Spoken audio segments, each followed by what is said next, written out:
Welcome to Rail Fence Books. Today we're going to do a couple of crafts together.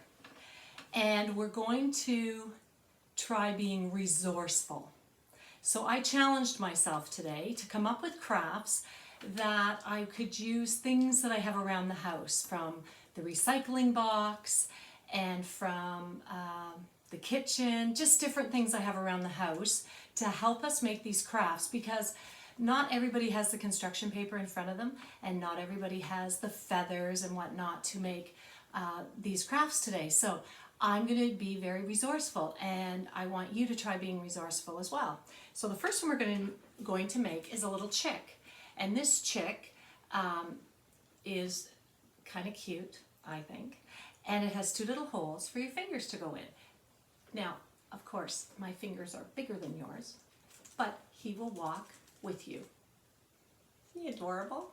So with this chick, I used a rectangular piece of foam, and I used googly eyes, and then I decided, rather than using feathers, to use some petals from a flower. So we're going to try making one of these together. Whether you have construction paper or some yellow paper or orangey colored paper or a light brown, anything like that. And we're going to start by making two circles. So we need a larger circle and a smaller circle. So I didn't have any more. I'm trying to be resourceful, so I'm not using any construction paper. So I thought I would use foam. And I didn't have a rectangular piece of foam left, but I did find that I had a teddy bear.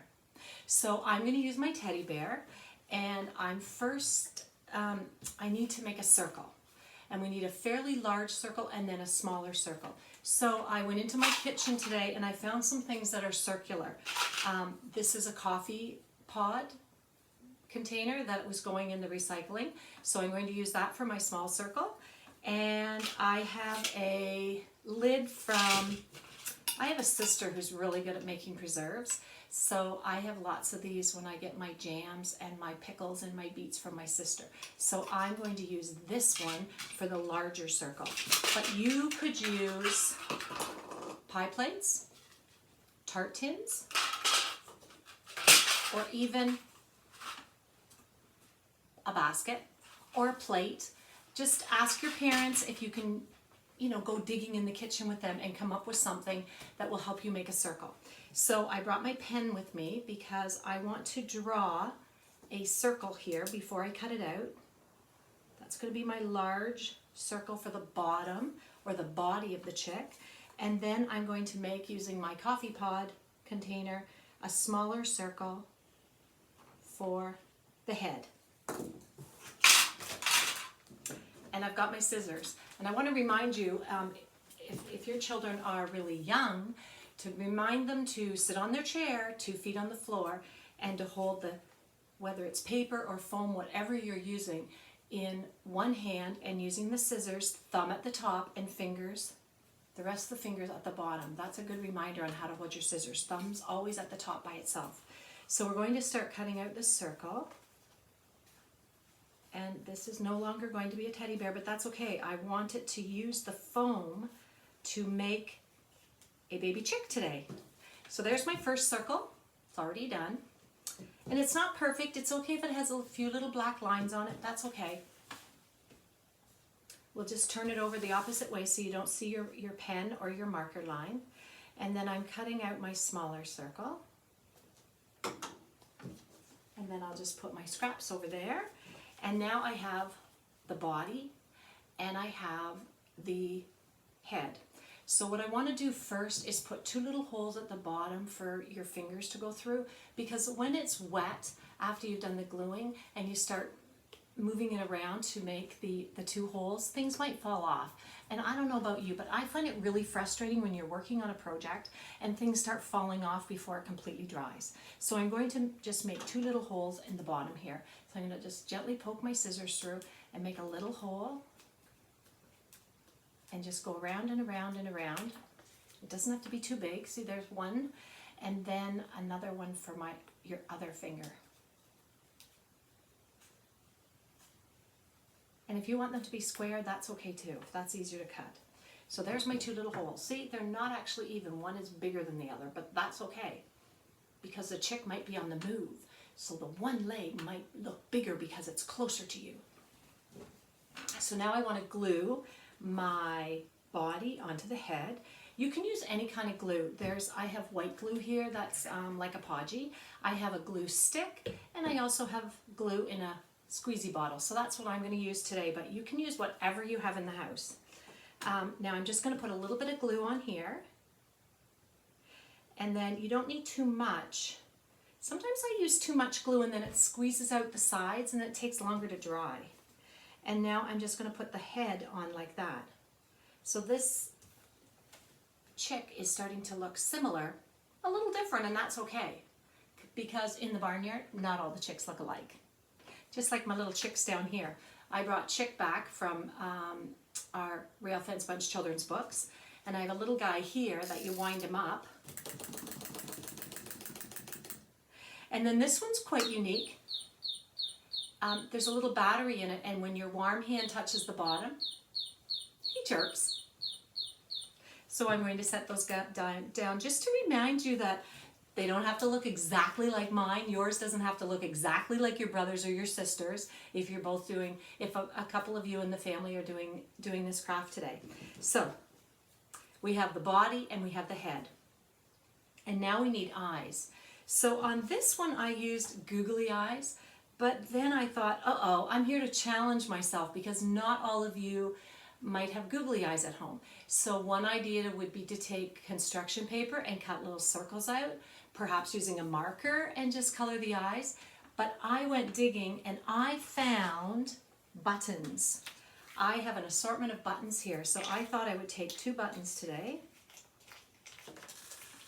Often when you buy new clothing, there's a spare button sewn into it somewhere. And so I take those buttons and I just collect them because I never know when I'm going to want to do a craft. So again, I'm going to just put 2 little blobs of glue for the eyes. And keep in mind the eyes don't have to be too close to the top because just like ourselves, my eyes aren't way up here. They're almost halfway down my face.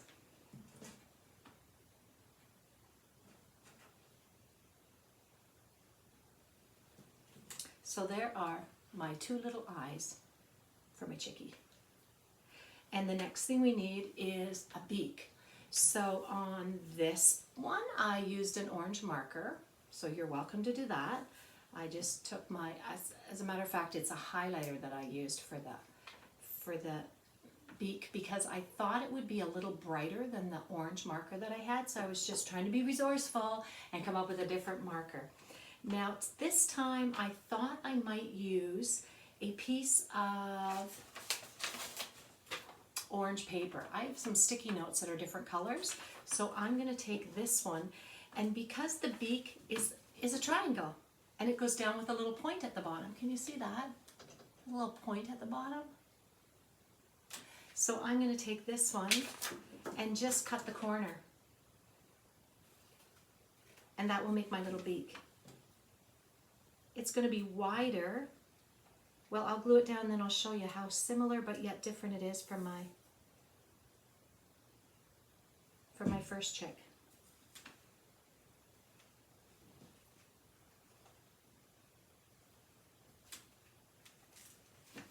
So the beaks are similar but yet very different, right? Now I do have lots of feathers. I have feathers galore, but maybe you don't have feathers at your house right now. And so you might want to use something like cotton balls, or you might have some of the fun stuffing that we use when we make Easter baskets or when we wrap gifts.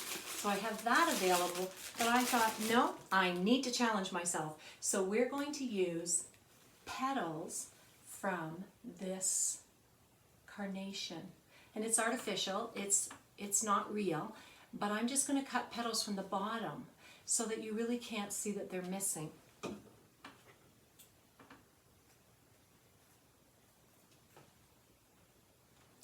So I want to put a petal on each side of the chick, and then I want to put a petal so it looks like little feathers at the top.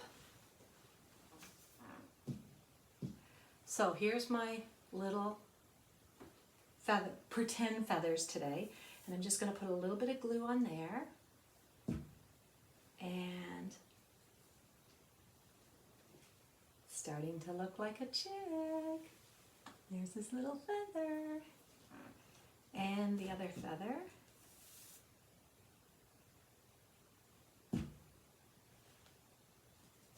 Now this one for its head is rather big, so I'm going to just cut it in thirds. Not in half, but in thirds. So I just took one piece off, and there's still two little pieces of it right there. And I'll put a little glue on the head, right there. And then stick this down. And ta-da!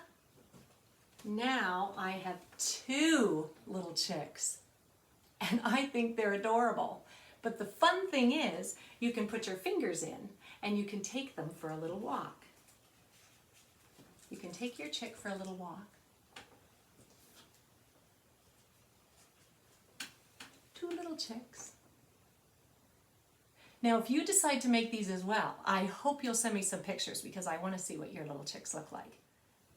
Peep, peep, cheep, cheep, peep, peep, cheep, cheep. We hope you had fun today making our little chicks. Please join us another day for more crafts, or a rail fence bunch story, or perhaps even some chick facts. Thanks again.